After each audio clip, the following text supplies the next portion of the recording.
이제 가슴에 손을 얹고 우리 믿음의 고백을 하고 하나님 말씀 같이 보겠습니다. 제가 먼저 고백할게요. 하나님은 나를 사랑하십니다. 나는 그 사랑 안에 있습니다.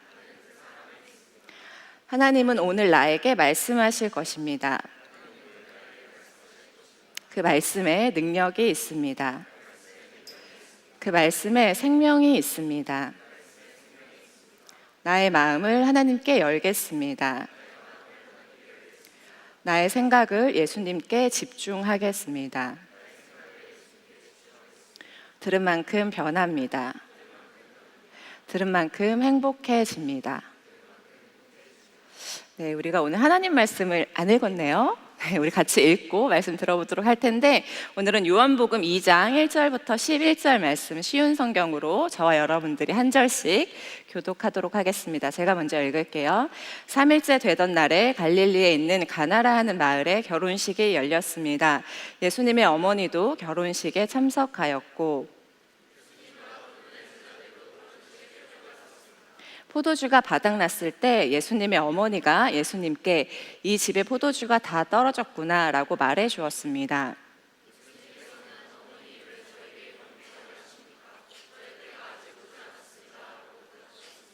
예수님의 어머니는 하인들에게 그분이 시키는 일은 무엇이든지 하여라 하고 말해 두었습니다.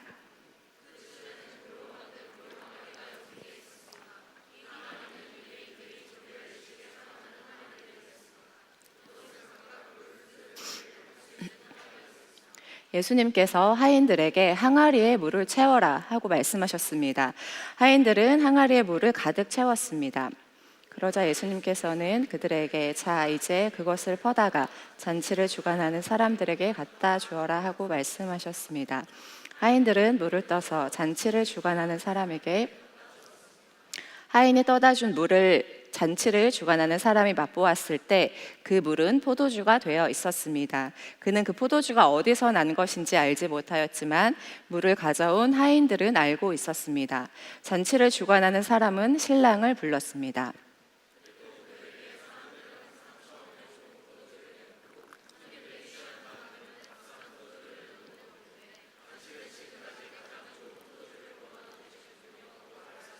같이 읽을게요. 시작. 예수님께서는 이 첫 번째 표적을 갈릴리 가나에서 행하셨으며 거기서 그의 영광을 보여주셨습니다. 그러자 그의 제자들이 그를 믿게 되었습니다. 아멘. 제가 20대 때 선교단체에서 훈련을 받고 있을 때였습니다.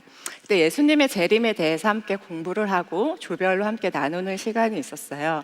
예수님의 재림에 대해서 함께 나누는데 대부분의 이제 친구들과 사람들은 예수님 빨리 오셨으면 좋겠다. 이 땅에서의 삶이 너무 힘든데 예수님 오시면 너무 좋겠다. 이렇게 이야기를 나누었어요. 그런데 그 중에 어떤 한 사람이 가만히 있다가 아니, 아직은 안 될 것 같아. 아직 예수님이 오시면 안 돼. 왜냐하면 내가 아직 결혼을 하지 않았거든. 내가 결혼식을 하고 나서 예수님이 오셔야 할 것 같아. 라고 이야기를 했습니다. 그 사람이 바로 저입니다. 제가 그렇게 얘기를 했어요. 저는 그때부터 이 결혼식에 대한 로망이 있었던 것 같아요. 결혼식에 가보면 아시겠지만 예쁜 드레스를 입고 화려한 조명 아래 아름다운 선율의 음악이 흐르고 있고 많은 사람들이 모여서 풍성한 음식을 나누면서 기쁨의 향연을 함께 나누잖아요. 아마 이 자리에 대부분의 우리 성도님들은 미혼이실 텐데 여러분들도 언젠가 맞이하게 될 그 결혼식을 상상하며 나의 결혼식은 완벽한 결혼식이 됐으면 좋겠다라고 생각하지 않으시나요? 하시죠? 네, 우리는 누구나 그 완벽한 결혼식을 꿈꿉니다. 그런데 성경 말씀에 보면 예수님께서 하나님의 나라에 대해서 설명하실 때 하나님 나라는 결혼식과 같다. 하나님 나라는 잔치와 같다라는 말씀을 굉장히 많이 하시거든요.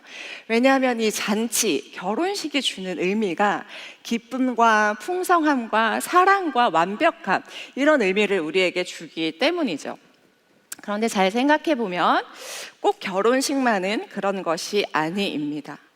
사실 우리의 인생 가운데 우리는 우리의 삶이 마치 결혼식처럼 완벽한 파티, 완벽한 축제가 되기를 원하는 마음으로 하루하루 우리의 인생을 살아가게 되어집니다.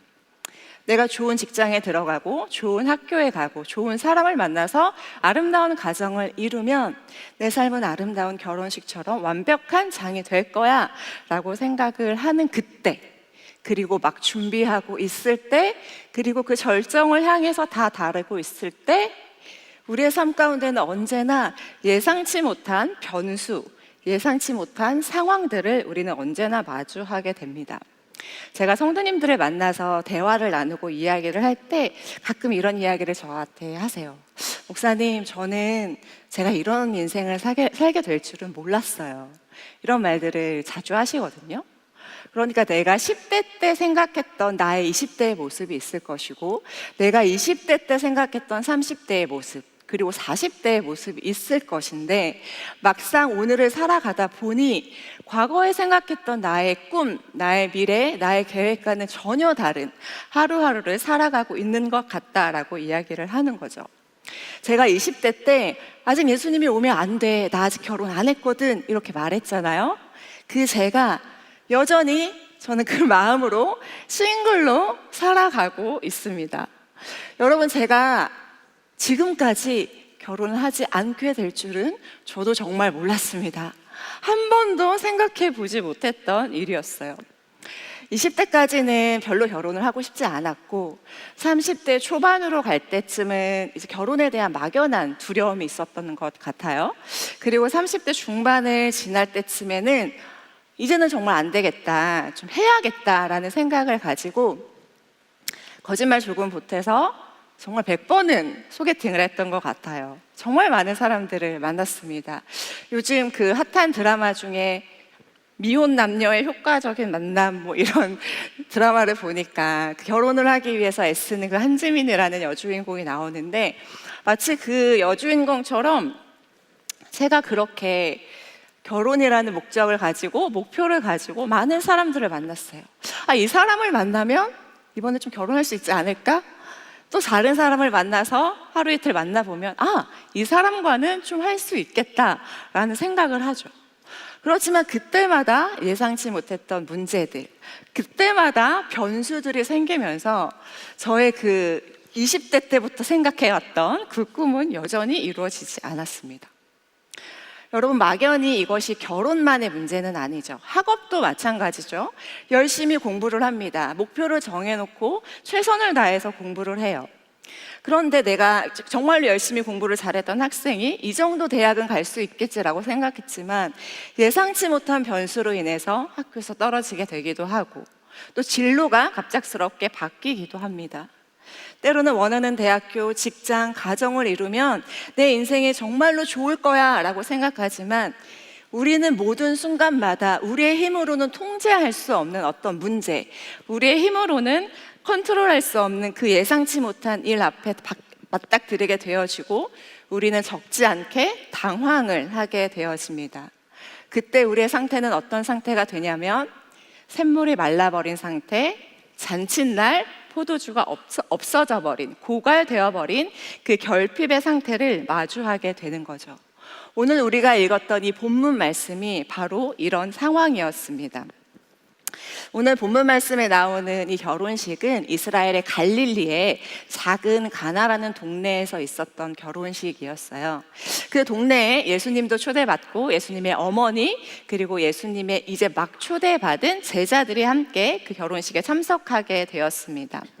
당시 이스라엘의 결혼 문화는 어땠냐면, 우리는 하루 1시간 이렇게 결혼하고 끝나잖아요. 그런데 이스라엘의 결혼의 문화는 적어도 일주일, 그리고 좀 여유가 있고 좀 시간적인 여유와 재정적인 여유가 있다 하면 2주 동안 결혼식을 계속 진행하는 거죠. 그러니까 그 나라의 그 동네에 결혼식이 있다 하면 개인의 문제가 아니라 온 마을에 하나의 잔치가 되는 사건이 바로 이 결혼식이었다는 거죠. 그러니까 얼마나 많은 사람들이 모여서 얼마나 많이 즐겁게 흥겨운 파티를 하겠어요. 그런데 막 무르익어 갈 그 즈음에 예상치 못한 문제가 발생합니다. 3절 말씀에 보니까 포도주가 모자란지라라고 성경은 이야기를 하고 있어요. 당시 결혼식에서 포도주가 부족한 상태는 오늘날 우리가 결혼식에 가서 콜라, 사이다, 맥주가 부족한 상태와 비슷하다고 생각하시면 안 됩니다. 당시 이스라엘의 포도주가 얼마나 소중하고 중요했냐면 포도주는 잔치의 기쁨을 상징하는 아주 핵심적인 요소였어요.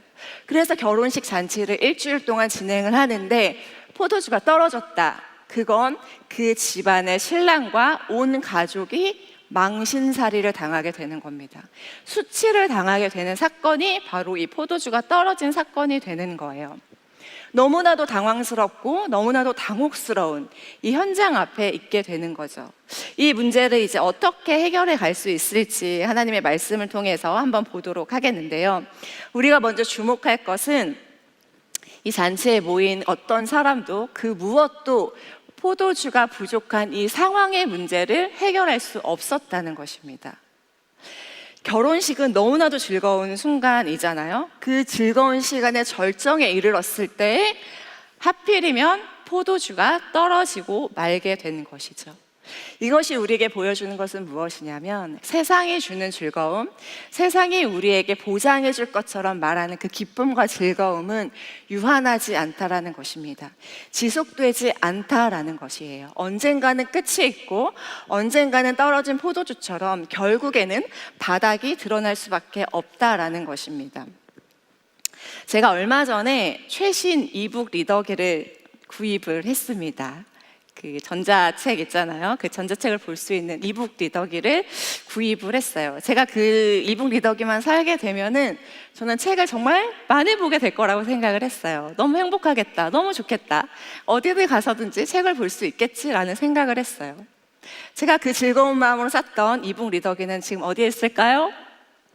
어디 있는지 모릅니다. 어딘가 뭐 가방 하나에 들어가 있겠죠.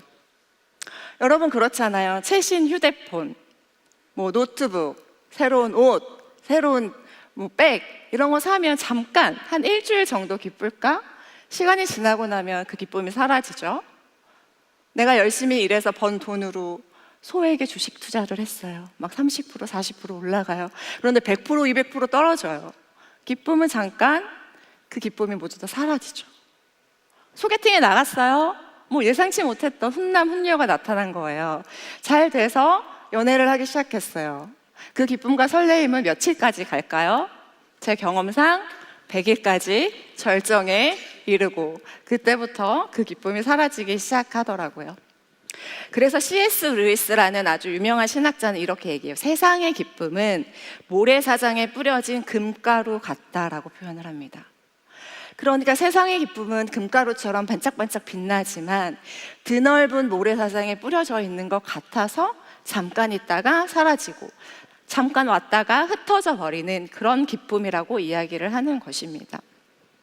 또 잔칫날의 특징은 무엇이냐면 많은 사람들이 모여 있다라는 거죠. 아마 가나의 결혼식, 가나의 혼인잔치에도 정말 많은 사람들이 있었을 거예요. 그 중에는 똑똑한 사람도 있었을 것이고 돈이 많은 사람도 있었을 것이고 능력이 많은 사람도 있었을 것입니다. 그런데 잔칫날 포도주가 떨어진 그 문제를 해결할 수 있는 사람은 그곳에 아무도 없었습니다.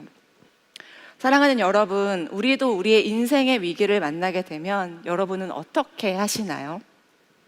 우리는 습관적으로 너무나도 자연스럽게 나를 도와줄 수 있는 사람이 없을까? 내가 좋아하는 멘토, 똑똑한 사람을 찾아가면 내 문제를 좀 해결해 줄 수 있지 않을까? 라는 생각으로 사람을 찾아가게 됩니다. 요즘에는 뭐 챗 GPT나 제미나이에게도 막 물어보기도 하죠. 그렇지만 사람은 우리의 근본적인 결핍과 문제를 해결해 줄 수 있는 존재가 되지 못합니다. 또 한 가지 결혼식의 잔치의 특징은 무엇이냐면 오늘 성경 말씀에 보니까 당시 가나의 혼인 잔치에 돌 항아리 6개가 있었다고 이야기를 해요. 당시에 돌 항아리는 무슨 용도였냐면 사람들이 바깥에 나갔다 오면 손과 발이 이제 더러워지니까 그 돌 항아리에 있는 물로 손과 발을 씻는 거예요. 그러면 유대인들은 어떤 생각을 했냐면 더러워진 내 손과 발이 이 물로 씻어지는 것처럼 내 죄도 내 문제도 다 깨끗하게 씻어질 거야 라는 마음의 위안을 받았던 게 바로 이 항아리에 들어져 있는 물, 정결 예식을 위해 사용됐던 물이 바로 이것이었습니다. 그러나 그들이 그토록 소중하게 여기고 철저하게 지켰던 정결 예식도 돌 항아리 6개도 포도주가 떨어진 그 문제를 해결해 주지 못했다는 것이죠. 여러분, 우리도 마찬가지죠. 내 인생의 문제가 탁 펼쳐지게 되면 갑자기 하나님이 막 생각나고 교회에 가서 기도해야 될 것 같고 교회에 와서 예배를 드리고 간절히 기도를 하지만 여전히 그 행동은 마치 정결 예식처럼 형식적이고 종교적이고 내 마음의 위로와 내 마음의 안위만을 바라는 그런 반복적인 신앙생활을 우리는 하고 있지는 않은지 생각해 볼 필요가 있죠. 결혼식에 있었던 수많은 사람들, 그리고 기쁨, 그리고 정결 예식을 위한 돌 항아리, 그 어떤 것도 이 문제를 해결할 수 없었습니다. 사람의 힘과 인간의 능력으로 해결하지 못하는 바로 그 순간, 예수님께서는 이 문제를 어떻게 해결하시는지 살펴보도록 하겠습니다. 첫 번째, 예수님을 신뢰하고 예수님께 간구했던 마리아의 믿음의 기도가 있었다라는 것이죠. 여러분, 마리아는 누구죠? 예수님의 어머니죠. 잔칫날 포도주가 떨어졌다는 소식을 마리아가 듣게 돼요. 그리고 마리아는 누구에게 찾아왔죠? 예수님에게 바로 찾아옵니다. 그곳에 있던 많은 하인들, 많은 사람들은 이 문제를 어떻게 해결하면 좋지? 어디 숨겨놓은 포도주 없어? 어디 가져올 포도주 없어? 우왕좌왕하고 있을 때 마리아는 즉시로 예수님을 기억합니다. 그리고 예수님께 가서 예수님, 저들에게 포도주가 떨어졌습니다 라고 말합니다. 왜 마리아는 즉시로 예수님에게 찾아갔을까요? 마리아는 예수님이 어떤 분인지 알고 있었거든요. 마리아가 처녀로 있을 때부터 천사가 나타나서 예수님에 대해서 설명해 주고, 아기 예수님이 마국간에 있을 때 동방박사들과 목자들이 찾아와서 행했던 그 모든 사건들을 마리아는 마음에 품고 있었어요. 예수님이라면 이곳 가운데 펼쳐진 이 문제를 해결할 수 있겠다라는 즉각적인 믿음이 있었던 거죠. 그리고 예수님께 바로 와서 예수님, 지금 문제가 생겼습니다. 포도주가 부족합니다 라고 이야기를 하게 되는 거죠. 사랑하는 여러분, 예상치 못한 갑작스러운 문제 앞에서 여러분은 마리아처럼 예수님을 가장 먼저 생각하시나요? 이 문제를 해결해 줄 수 있는 분은 예수님밖에 없다라는 믿음이 있으신가요? 그래서 주님 앞에 와서 간절히 간구하고 주님 앞에 와서 간절히 기도하는 그 믿음이 여러분들에게는 있으신가요? 마리아가 예수님에게 와서 지금 포도주가 없어요 라고 얘기하자 예수님이 마리아에게 이렇게 얘기하시는데, 개역개정에 보면 이렇게 얘기하고 있어요. 여자여, 엄마 마리아한테, 여자여, 나와 무슨 상관이 있나이까? 내 때가 아직 이르지 못했습니다 라고 분명하게 선을 그어요. 왜 나한테 이 얘기를 하십니까? 나는 이 일과 무관합니다 라고 이야기를 합니다. 그런데 마리아는 그럼에도 불구하고 마치 거절처럼 느껴지는 예수님의 대답을 들었음에도 불구하고 하인들에게 가서 저분이 무엇이라고 하든지 너는 그대로 해라 라고 말합니다. 끝까지 이 문제를 해결할 수 있는 예수님에 대한 절실한 믿음과 신뢰가 있었다라는 것이죠.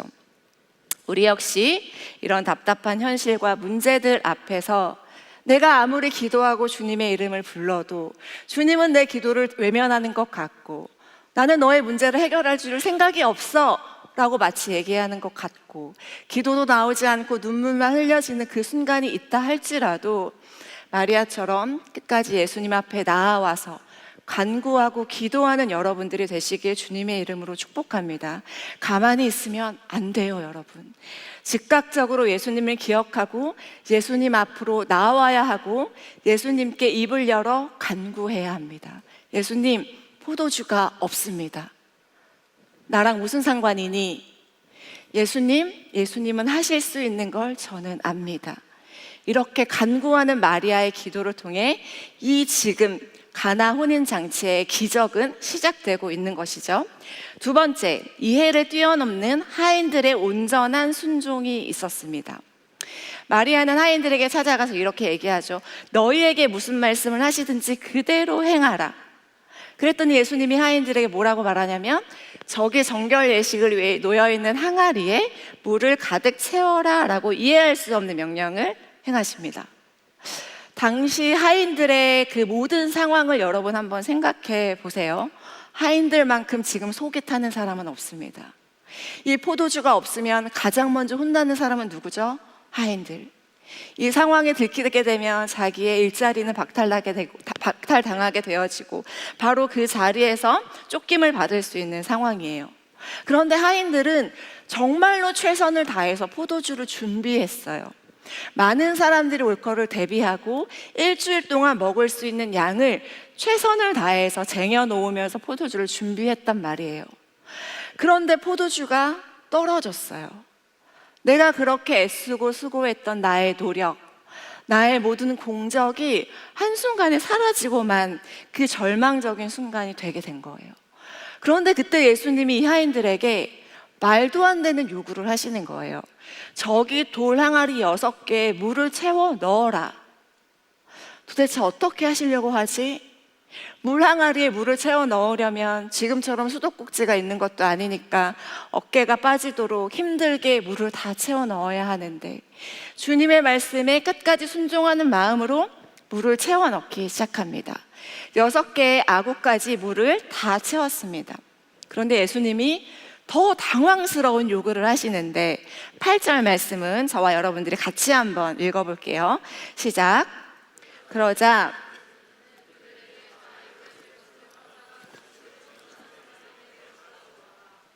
이제 그 물을 떠다가 연회장에게 갖다 주라고 말하는 거예요. 여러분, 이것은 단순한 심부름이 아니에요. 하인들에게 이 말을 듣는 건 굉장한 리스크가 있는 거예요. 내가 이 물을 떠서 연회장에게 갖다 줬어요. 그런데 그 물이 여전히 맹물이에요. 그러면 하인들은 어떻게 될까요? 어떻게 될까요? 이런 당장 혼나겠죠. 그 자리에서 엄청 매를 맞거나 무시를 당하거나 조롱을 당하게 될 거란 말이에요. 예수님이 돌 항아리에 물을 채우라고 했어요. 연회장에게 갖다 주래요. 돌 항아리에서 작은 주전자를 가져다가 물을 떠서 주전자를 가지고 연회장에게 가기 시작합니다. 연회장에게 가면서 제 생각에는 수많은 생각을 했을 것 같아요. 그냥 돌아갈까? 그냥 가서 솔직하게 말할까? 저 이상한 남자가 나한테 시켰다고 말할까? 아니면 이 주전자를 그냥 깨트릴까? 쏟아버릴까? 수많은 생각을 하지 않았을까요? 그리고 연회장 바로 앞에 서서 그 주전자의 물을 따라 그 컵에 따르기 시작합니다. 여러분, 이 대목에서 제가 질문 드려볼게요. 도대체 이 물은 언제 포도주로 바뀌었을까요? 언제 바뀌었을까요, 여러분? 항아리에 물을 채워 넣을 때? 아니면 작은 주전자에 물을 떠서 연회장에게 가져다 줄 때? 아니면 연회장의 컵에 그 물을 따르기 시작할 때? 제가 말씀을 묵상하고 설교를 준비하면서 아마도 하인들이 연회장 앞에 서서 더 이상 돌이킬 수 없는 그 순간이 됐을 때, 그 물을 연회장의 컵에 따르기 시작할 때, 그때 물이 포도주로 바뀌지 않았을까 생각하게 되어집니다.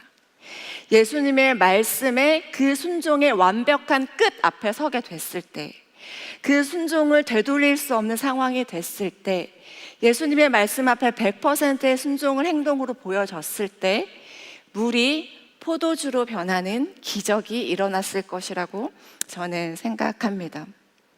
사랑하는 여러분, 주님은 오늘을 살아가고 있는 우리에게도 찾아오셔서 하인들에게 요구하신 것처럼 완전하고 온전한 순종을 우리에게 요구하십니다. 그러나 우리는 주님 앞에서 그 온전한 순종을 행하려고 할 때 우리의 마음이 흔들려요. 내가 진짜 100% 순종해도 될까? 내가 정말 하나님의 말씀에 온전히 순종하면 내 인생 망하는 거 아닐까? 굉장한 큰 부담감과 리스크가 내 인생에 있을 것 같은 생각을 하게 된다라는 것이죠. 굉장히 흥미로운 책이 있는데 성경적 여성으로 살아본 1년이라는 책이 있어요. 이 책을 제가 정말 재밌게 봤는데 미국에 있는 한 작가 레이첼 헬스 에반슨이라는 작가가 썼는데, 이 여자는 독실한 기독교인이고 미국의 아주 보수적인 그 교회에서 신앙생활을 했어요. 그 교회에서는 항상 이 여자한테 여자는 잠잠해야 된다라고 말하면서 질문도 하지 말고 의심도 하지 말고 그대로 믿어라라고 얘기했던 교회예요. 근데 어느 순간 이 여자가 갑자기 헷갈리기 시작하는 거예요. 아니, 내가 언제까지 그냥 묻지도 따지지도 않고 믿기만 해야 되는 거지? 내가 정말로 어디까지 순종하고 어디까지 믿으면 성경에 기록된 그런 기적과 역사가 내 삶에도 일어날 수 있을까라는 이상한 생각을 하게 되면서 1년 동안 성경에 기록된 여자가 행해야 하는 그 율법적인 문자적인 모든 일을 이 여자는 하기 시작합니다. 성경에서 입지 말라는 옷은 안 입고 머리도 계속 기르고 이렇게 하루하루를 살아가다가 아주 특별한 일이 있었는데, 이 여자가 이제 남편이 있었는데 잠언 말씀에 보면 그의 남편은 그 땅의 장로들과 함께 성문에 앉으며 사람들의 영접을 받으며라는 구절을 보고, 아, 내가 우리 남편과 함께 그 동네의 언덕에 가서 많은 사람들의 영접을 받는 걸 문자적으로 행해야겠다라는 생각을 하게 됩니다. 그런데 이 남편, 믿지 않은 남편을 데려갈 수 없으니까 이 여자가 팻말에 남편의 얼굴을 그리고 남편의 이름을 써서 그 팻말을 가지고 모든 사람이 보이는 언덕 위로 올라가서 그곳에 서 있기 시작합니다. 얼마나 창피하고 얼마나 수치스러웠을 거예요. 그런데 여자가, 이 작가가 책에서 뭐라고 기록을 하고 있냐면 이렇게 얘기를 하고 있어요. 그런데 놀라운 일이 일어났습니다. 창피함을 무릅쓰고 피켓을 든 순간 나의 마음속에 남편에 대한 존경과 사랑이 샘솟기 시작했습니다. 이전에는 의무감으로 대했던 남편이 순종의 행동을 통해 진짜 사랑하는 나의 신랑으로 다가온 것입니다 라고 기록을 하고 있어요. 아무렇지 않게 행동했던 그 순종이었음에도 불구하고, 사람들이 우스꽝스럽게 보여지는 그 행동이었음에도 불구하고 그 순종의 행동을 통해서 그 여자, 그 작가의 마음이 변하기 시작했다라고 기록을 하고 있는 거죠. 아마 가나의 하인들도 그런 생각을 하지 않았을까요? 이게 도대체 무슨 일이야? 내가 이렇게까지 해야 되는 것인가? 무모한 도전과 무모해 보이는 그 순종의 발걸음 앞에서 이 하인들은 100%의 순종의 발걸음으로 그 순종을 이루어냅니다. 그리고 그 수많은 사람들 중에서 유일하게 물이 포도주로 바뀌는 것을 직접 목격하게 된 기적의 유일한 목격자가 되게 되어집니다. 사랑하는 여러분, 순종은, 하나님의 말씀에 순종하는 건 내가 다 이해하고 내가 다 납득하고 나서 내가 행동하는 것이 아닙니다. 이해할 수 없어도, 납득할 수 없어도 예수님을 믿는 그 믿음으로 순종하는 것이, 용기를 내는 것이 온전한 순종인 것이죠. 그런데 우리는 주님의 이 온전한 순종을 요구하시는 주님 앞에서, 주님, 제가 이렇게까지 해야 됩니까? 주님, 제가 언제까지 이렇게 해야 됩니까? 주님, 제가 저 원수까지 정말 사랑해야 되나요? 주님, 저 오늘 상사한테 오른뺨 맞았는데 내일 왼뺨도 돼야 되는 겁니까? 주님, 저 일하느라고 공부하느라고 너무너무 힘든데 예수님처럼 저 기도의 자리에 꼭 나가서 기도해야 되나요? 꼭 일주일에 한 번씩 교회 나가서 예배 드려야 되나요? 라는 의문심이 우리 안에 생기기 시작하는 것이죠. 그럴 때 예수님은 우리에게, 그래, 너 힘들지? 적당히 해. 괜찮아. 쉬어도 돼. 오른뺨 많이 아팠지? 왼뺨은 안 맞아도 돼. 이렇게 말씀하지 않으십니다. 그래, 그렇게까지 해야 돼. 그렇게까지 하는 것이 바로 온전하게 순종하는 거야 라고 우리에게 말씀하시죠. 여러분, 주님의 그 음성 앞에, 말씀 앞에 온전함으로 순종하실 수 있는 저와 여러분들이 되시길 주님의 이름으로 축복합니다. 순종을 나중으로 미루지 마세요. 나중에 믿음이 생기면, 시간이 생기면 그때 하겠습니다 라고 미루지 마세요.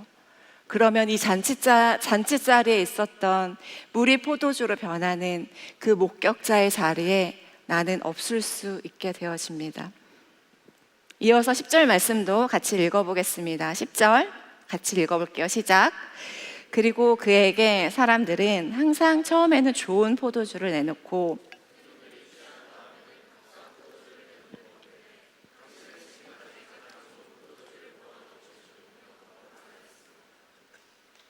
연회장이 말하죠. 사람들은 처음에 좋은 포도주를 냈다가 나중에 맛없는 포도주를 내는데 당신은 나중에 더 맛있는 포도주를 내는군요 하면서 칭찬합니다. 사랑하는 여러분, 예수님은 우리의 부족함을 단순히 찔끔찔끔 조금 채워주시는 분이 아닙니다. 물이 포도주로 바뀐 것에서 멈추는 것이 아니라 그 포도주가 이전과 경험할 수 없었던 극상품의 포도주가 되게 하십니다. 이전에 맛볼 수 없었던 가장 달콤하고 맛있는 포도주를 맛볼 수 있도록 해주시는 거죠. 그런데 세상이 우리에게 주는 즐거움은 어때요? 처음에는 너무너무 행복하고 즐겁지만 점점 시들어가게 되어지는 거죠. 제 친구 중에 남편의 아주 오랜 구애 끝에 결혼한 친구가 있거든요. 근데 그 친구가 신혼 때는 너무너무 행복했대요. 왜냐하면 남편이 하고 싶은 거 다 하게 해주고 먹고 싶은 거 다 사주고 사고 싶은 거 다 사줬다는 거예요. 그런데 1년이 지나고 2년이 지나고 제 친구가 오늘은 이거 먹을까? 이거 먹고 싶어 이렇게 얘기하면 남편이 이렇게 대답한다는 거예요. 꼭 그거 먹어야 돼? 이렇게 대답한다는 거죠. 오늘은 그냥 라면 먹으면 안 될까? 알고 봤더니 이 남편은 라면을 너무너무 좋아했던 거예요. 처음에는 너무 좋아했던 이 남편이 이 라면을 너무 좋아했지만 아내가 싫어하니까 참았는데 1년, 2년 지나고 나서는 아내에 대한 사랑도 라면에게 저버리게 되고 말았다는 거죠. 여러분, 제가 지금 잘 얘기를 하고 있는 건지는 모르겠지만 세상이 주는 기쁨과 세상의 사람이 주는 사랑은 한계가 있고 점점점 그 농도가 떨어질 수밖에 없어요. 그런데 우리의 진짜 신랑이 되시는 예수님이 우리에게 주시는 기쁨은 이전에 맛볼 수 없었던 기쁨, 이전에 경험해 볼 수 없었던 최상급 포도주처럼 날마다 새로운 것으로 우리에게 공급해 주시는 분이심을 기억하시기를 바랍니다. 어떤 사람에게 그 은혜를 주시나요? 온전함으로 끝까지 순종하는 자에게. 왜냐하면 그 순종에는 주님을 향한 나의 뜨거운 사랑이 있고 그 순종에는 주님을 향한 나의 열정이 있고 믿음이 있고 눈물이 있고 기대가 있기 때문입니다. 사랑하는 성도 여러분, 가나의 결혼식에 예수님이 계셨습니다. 그렇지만 그 결혼식에 어머니 마리아의 믿음이 가득했던 기도가 없었고 끝까지 순종했던 하인들이 없었다면 그 결혼식은 그냥 포도주가 다 떨어져서 망한 평범한 결혼식으로 끝나버릴 수 있었습니다. 그렇지만 그곳에 어머니 마리아, 하인들의 온전한 순종이 있었기 때문에 그곳은 예수님이 보여줬던 첫 번째 그 기적이 일어났던 가장 영광스러운 위대한 현장이 될 수 있었던 것입니다. 이러한 은혜가 저와 여러분에게 가득하길 주님의 이름으로 축복합니다. 말씀이 끝나지 않았어요. 여러분, 그렇다면 가장 중요한 질문, 2000년 전에 물이 포도주로 바뀐 그 사건이 오늘을 살아가고 있는 나와 무슨 상관인가? 그래서 어쩌라는 것인가? 오늘도 예수님은 내 텀블러에 있는 이 생수를 포도주로 바꾸어 줄 수 있는 분인가? 절대 그렇지 않죠. 제가 차세대 사역을 할 때에는 이렇게 설교를 했어요. 애들아 봐봐, 맹물을 갖다 놓고 몰래 보라색 물감을 막 타가지고 애들아 짜잔, 물이 포도주가 되었어. 그러면 우리 아이들은 눈이 반짝반짝 하면서 우와, 예수님이 물을 바꾸셨어 라고 반응을 합니다. 그런데 초등학교 고학년 정도 아이들이 수준이 올라가면 뒤에서 팔짱 끼고 있으면서 목사님, 물감 탔죠? 목사님, 거기 뭐 숨겨놨죠? 다 알게 돼요. 제가 이 앞에서 여러분, 짜잔! 포도주가 되었습니다. 여러분 어떻게 생각하시겠어요? 이렇게 마음씨 좋은 분들은 와! 하면서 반응하시겠지만 대부분의 분들은 지금 우리를 뭐로 보고 지금 뭐 하시는 거지 목사님? 이런 생각하지 않으시겠어요? 2000년 전에 있었던 물이 포도주로 바뀌었던 이 사건을 우리는 아니지만 많은 사람들은 단순한 그냥 있을 수 없는 기적 아니면 옛날에 있었던 동화의 한 장면처럼 많이 생각하게 되어져요. 그런데 그 사건은 분명한 기적이었는데 오늘 요한복음 말씀에 보면 예수님이 행해 주신 기적이었다라고 말하지 않고 이렇게 말합니다. 11절 말씀인데 11절 말씀 같이 한번 읽어보겠습니다. 시작. 예수께서 이 첫 표적을 갈릴리 가나에서 행하여 그의 영광을 나타내시매. 예수님께서 첫 기적을, 첫 이적을 이라고 말씀하시는 것이 아니라 첫 표적이라고 말합니다. 여러분, 이적과 표적의 차이를 아십니까? 이적은 물이 포도주로 바뀐 그 현상에 집중하게 하지만 표적은 마치 사인판과 같아서 그 일을 통해서 더 깊은 의미를 발견하게 합니다. 그러니까 오늘 이 2000년 전에 발생했던 물이 포도주로 바뀐 현상은 단순히 예수님이 이 놀라운 일을 행하셨대가 끝이 아니라 이 일을 통해서 예수님은 우리에게 더 깊은 메시지를 들려주고 싶으신 거예요. 더 깊은 의미가 있다는 것을 들려주고 싶으셨다라는 것이죠. 사랑하는 여러분, 제 인생에도 빈 항아리 같았던 시절들이 아주 자주 있었어요. 늘 부족하고 난 늘 부족해, 난 늘 결핍된 상태에 있어 라는 생각을 하면서 살았던 시즌이 있었습니다. 그때 참 억울하기도 하고 마음이 아프기도 했었죠. 기억에 나는 사건이 있는데 제가 20대 때 신대원 졸업반이 되었을 때 졸업여행으로 이스라엘 성지순례를 간다는 거예요. 신학생들에게 성지를 밟는 건 굉장히 뜻깊은 일이거든요. 너무너무 가고 싶었어요. 그런데 당시 저의 현실은 절대 갈 수 없었어요. 학비 대출받아서 다니고 있었고 책도 사야 되고 생활비도 해야 되고 엄마 아빠한테도 말할 수 없는 그런 현실이었죠. 그러면서 하나님께 너무 간절한 마음으로 불쌍한 척하면서 기도했어요. 하나님, 저 너무 가고 싶은데 왜 저는 못 가죠? 제 친구들을 보면, 제 동기들을 보면 끊임없이 어떻게 저 항아리에서 저 극상품 포도주가 끊임없이 나와서 행복한 잔치처럼 보내는 것 같은데 왜 내 인생은 언제나 결핍되어 있고 내 인생은 왜 언제나 바닥나 있는 인생 같죠? 라는 생각을 하면서 기도를 했었어요. 그런데 사랑하는 여러분, 하나님이 저를 기억하시고 하나님이 저를 너무나도 불쌍히 여겨주셔서 제가 너무나도 뜻밖의 예상치 못했던 통로로 이스라엘의 졸업여행을 잘 다녀올 수 있었어요. 여러분, 저의 이야기의 맥락을 잘 이해하고 계시나요? 지금 저는 여러분, 제가 졸업여행 갔다 왔어요 라고 말하고 있는 게 아니에요. 하나님께서 저를 졸업여행을 보내주시면서 그 표적을 통해서 그 사인을 통해서 저에게 더 깊은 하나님의 사랑을 알게 해주셨어요.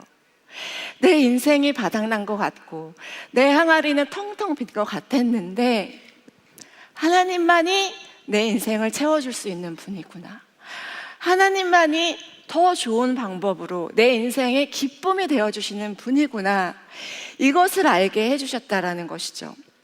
맹물처럼 아무 맛이 안 나는 내 인생에 하나님이 개입하시고 하나님이 함께 하실 때 그 누구에게도 나누고 싶지 않은 극상품 포도주와 같은 인생으로 변화되게 되어지는 것입니다. 이것이 2000년 전에 물을 포도주로 바꾸신 그 표적을 보여주신 이유, 그리고 각 사람들에게 인생을 살아가면서 보여주시는 그 표적을 행하시는 이유가 바로 여기에 있습니다. 요한복음 20장 31절 말씀 마지막으로 같이 읽어보겠습니다. 시작.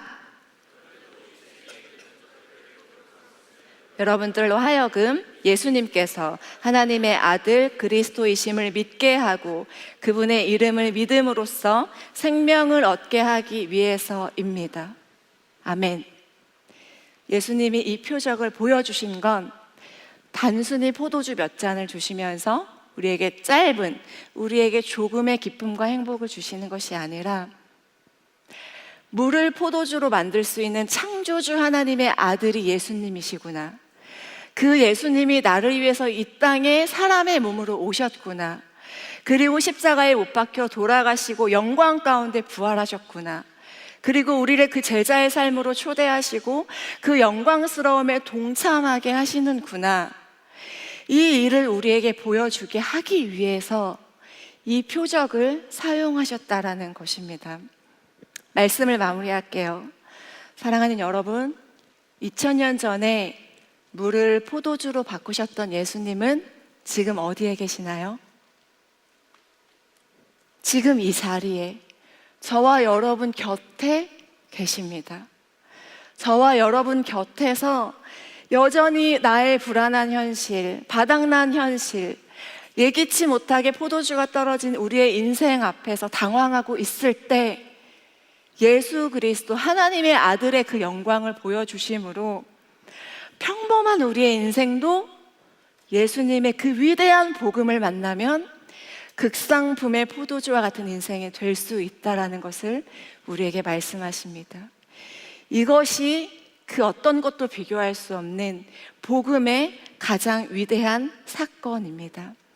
사랑하는 여러분, 오늘 말씀의 결론 11절 말씀에 보면 이렇게 기록되어 있어요. 그의 영광을 나타내심에 제자들이 그를 믿으니라 라고 말합니다.